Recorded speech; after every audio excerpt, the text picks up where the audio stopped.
હું છું આરતી। સમાચારોમાં વાત કરીએ સુરતની ઘટના અંગે। બરિયાવ વિસ્તારમાં 5 ફેબ્રુઆરીના સાંજના 5 વાગ્યાની આસપાસ 2 વર્ષનું બાળક 3 ફૂટની ખુલ્લી ગટરમાં પડી ગયું હતું।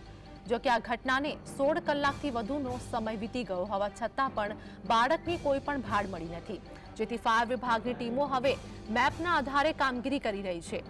આખી ડ્રેનેજ લાઇન રોડ નીચે હોવાથી રોડ તોડી લાઇનમાં શોધખોળ કરવામાં આવી રહી છે। બીજી બાજુ બાળકના પરિવારના સંબંધીઓ રસ્તા ઉપર બેસી પાલિકાનો વિરોધ કરી રહ્યા છે। છેલ્લા કેટલાક સમયથી ગટરનું ઢાંકણું ખુલ્લું હતું છતાં પણ એસી ચેમ્બરમાં બેસી રહેલા સરકારી તંત્રના અધિકારીઓને કોઈ જ ફરક પડતો નથી, કારણ કે અત્યાર સુધી કોઈ જ રાજકીય માથું ઘટના સ્થળે પહોંચ્યું નથી। હવે અહીં સળગતો સવાલ એ છે કે છેલ્લા કેટલાક સમયથી ગટરનું ઢાંકણું ખુલ્લું હતું, તંત્ર હંમેશા કોઈના મોતની રાહ જોતો હોય છે। તો સુરતની આ ઘટના સામે આવી છે, જેમાં 16 કલાકથી વધુ સમય વીતી ગયો છે છતાં બાળકની કોઈ સંભાળ નથી મળી। ફાયર વિભાગની ટીમ દ્વારા મેપના આધારે હાલ બાળકની શોધખોળ કરવામાં આવી રહી છે। ફાયર વિભાગની ટીમે ફાયર ફાઇટરોને પણ ડ્રેનેજમાં ઉતાર્યા છે। ઘટના અંગે વાત કરીએ કે સુરતમાં બેદરકારી ભરી આ ઘટના છે। ઓક્સિજન ટીમ સહિત અલગ અલગ સામગ્રી સાથે ફાયરના જવાનોને ઉતારવામાં આવ્યા છે। તો ઘટનાને લઈને લોકોમાં રોષ પણ જોવા મળી રહ્યો છે।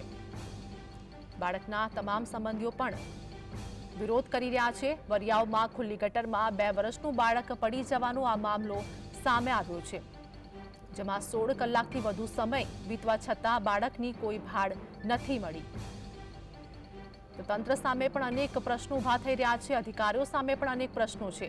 ઘટના અંગે વાત કરીએ કે બેદરકારી ભરી આ ઘટના છે। કેટલા સમયથી ગટરનું ઢાંકણું ખુલ્લું હતું, તંત્ર દ્વારા કેમ કોઈ તસ્દી લેવામાં ન આવી તે સૌથી મોટો પ્રશ્ન છે।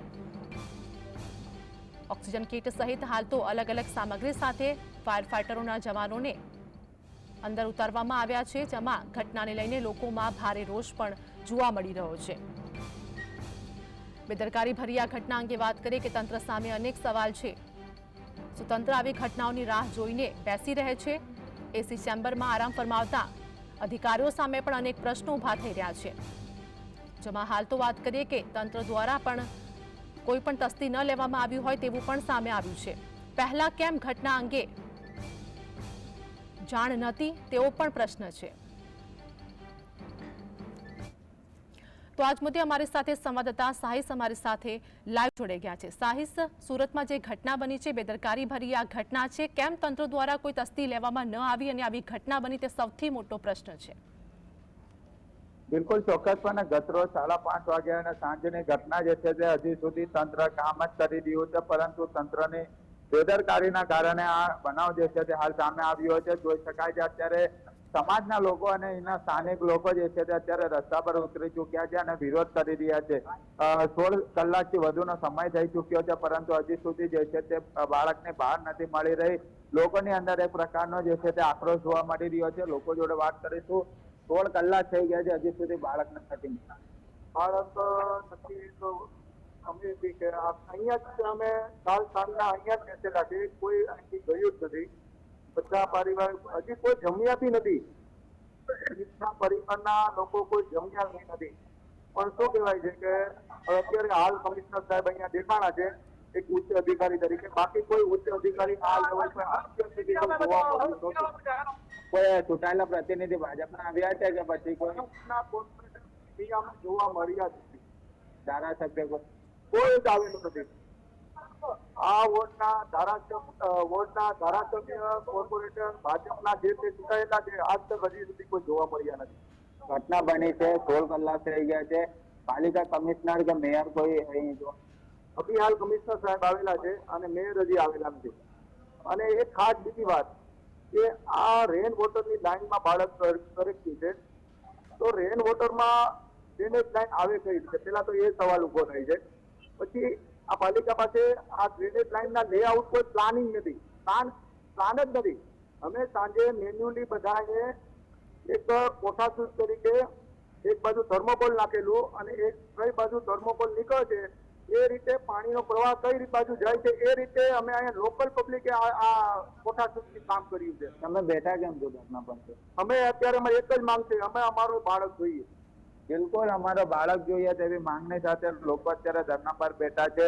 વિરોધ કરતા નજરે પડી રહ્યા છે. બીજી તરફ દ્રશ્યો બતાવવાનો પ્રયત્ન કરી રહ્યા છે કે હવે ડ્રેનેજ વિભાગની ટીમ જે છે તે કામગીરી કરી રહી છે, પરંતુ આ ઘટના સુરત મહાનગરપાલિકાના તંત્રના પાપે બની છે. 2 વર્ષના બાળકનો ભોગ લેવાયો છે, કારણ કે ગત રોજથી ફાયર વિભાગની ટીમ એક પછી એક કામગીરી કરી રહી છે, તો હજી સુધી બાળક કેમ નથી મળી આવ્યું તે પણ એક સૌથી મોટો પ્રશ્ન જે છે ઉપસ્થિત થઈ રહ્યો છે. હાલ અહીં કામગીરી જે છે તે કરવામાં આવી રહી છે અને અત્યારે પમ્પિંગ મશીન સહિત અલગ અલગ સામગ્રીઓ જે છે તે ડ્રેનેજની અંદર ઉતારવામાં આવી રહ્યા છે અને અત્યારે કામગીરી કરવામાં આવી રહી છે. પરંતુ ગત રોજ ભાજપના કોર્પોરેટર નરેન્દ્ર પાંડવ જણાવી રહ્યા હતા કે તેમના બેદરકારીના કારણે, પાલિકાના બેદરકારીના કારણે આ ઘટના બની છે. આપણે અહીંના લોકો જોડે અધિકારી જોડે વાત કરીશું. સાહેબ, કઈ રીતનો બનાવ બન્યો છે, કેટલી ટીમ જે છે તે કામે લાગી છે? એનાથી જે મોડ હોય ને એ આગળ વધી જાય.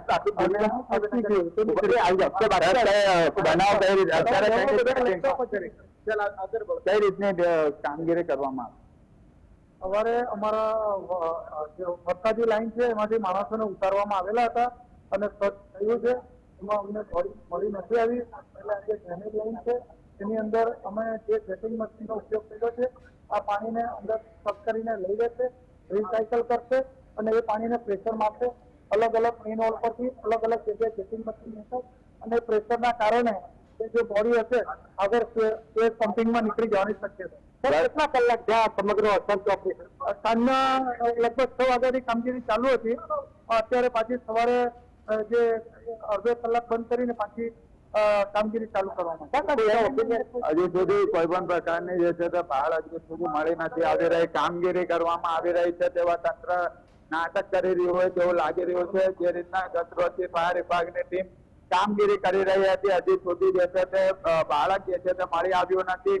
500 મીટરના અંતરે તમામ ડ્રેનેજના જે ઢાંકણાઓ જે છે તે ખોલી દેવામાં આવ્યા છે, પરંતુ હજી સુધી ચોક્કસપણે કોઈ પણ પ્રકારના બાળકને જે છે તે બાળ જે છે તે મળી નથી આવી રહી. અને બીજી તરફ જે ખાડી આવેલી છે ત્યાં પણ જે છે તે કામગીરી જે છે તે કરવામાં આવી રહી છે. એટલે ક્યાંક ને ક્યાંક હજી સુધી તંત્ર બાળકને શોધવામાં નિષ્ફળ રહ્યું હોય તેવું દેખાઈ રહ્યું છે. અને અત્યારે ફાયર વિભાગની ટીમ, ડ્રેનેજ વિભાગની ટીમ જે છે તે કામગીરી કરતી નજરે પડી રહી છે. જી સાહેબ, ગટરનું ઢાંકણું જે ખુલ્લું હતું તે દરમિયાન હવે વાત કરીએ કે પહેલા જો આટલી ભીડ ભેગી થઈ હોત અને જો કોઈને તસ્દી લીધી હોત તો આ ઘટના ના બનત.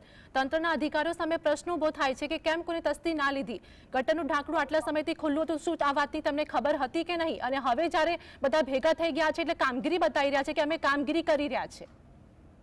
બિલકુલ ચોક્કસપણે જ્યારે ગત રોજ ઘટના બની હતી ત્યારે ભાજપના કોર્પોરેટર નરેન્દ્ર પાંડવ દ્વારા ફાયર વિભાગને જાણ કરવામાં આવી હતી અને ત્યારબાદ ડ્રેનેજ વિભાગના અધિકારીને પણ જાણ કરવામાં આવી હતી. પરંતુ ડ્રેનેજ વિભાગના અધિકારી 8:30 વાગે આવ્યા હતા કે 5 વાગ્યાની ઘટના અને 8:30 વાગે તે ઘટના સ્થળ પર પહોંચ્યા હતા. એટલે કહી શકાય ડ્રેનેજ વિભાગના અધિકારી ઘોર નિંદ્રામાં જોવા મળી રહ્યા છે. બીજી તરફ તેમને સ્પષ્ટપણે જણાવ્યું હતું કે આ જે લાઈનો ડ્રેનેજની જઈ રહી છે તે ફાયર વિભાગને નથી ખબર. તે ખબર હોય તો ડ્રેનેજ વિભાગને હોય છે, પરંતુ ઘટના બનતી હોય ત્યારે 2 કલાક પછી ડ્રેનેજ વિભાગના અધિકારી, કર્મચારી આવતા હોય એટલે ગંભીર બાબત કહી શકાય. જે ઘટના બની છે તે દુઃખદ ઘટના છે.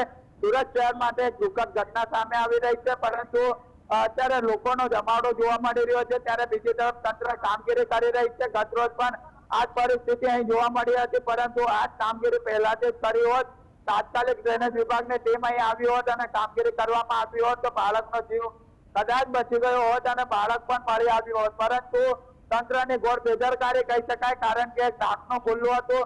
બજારની અંદર માતા જોડે બાળક ગયું હતું અને રમતા રમતા ગટરની અંદર પડી ગયું હતું. એટલે હવે તપાસના નામે ફક્ત ને ફક્ત નાટકો કરવામાં આવી રહ્યા છે. ગત રોજ પક્ષની ટીમ અહીં પહોંચી હતી, પરંતુ ચૂંટાયેલા પ્રતિનિધિઓ જોવા નથી મળી રહ્યા અને લોકોની અંદર એક પ્રકારનો આક્રોશ જે છે તે જોવા મળી રહ્યો છે. લોકો હવે જણાવી રહ્યા છે કે ભાજપના ચૂંટાયેલા કોર્પોરેટરને અમે નમ્ર અપીલ કરી રહ્યા છે કે હવે મત માંગવા માટે સોસાયટીઓમાં ન આવો એવી અપીલ પણ લોકો દ્વારા હવે કરવામાં આવી રહી છે.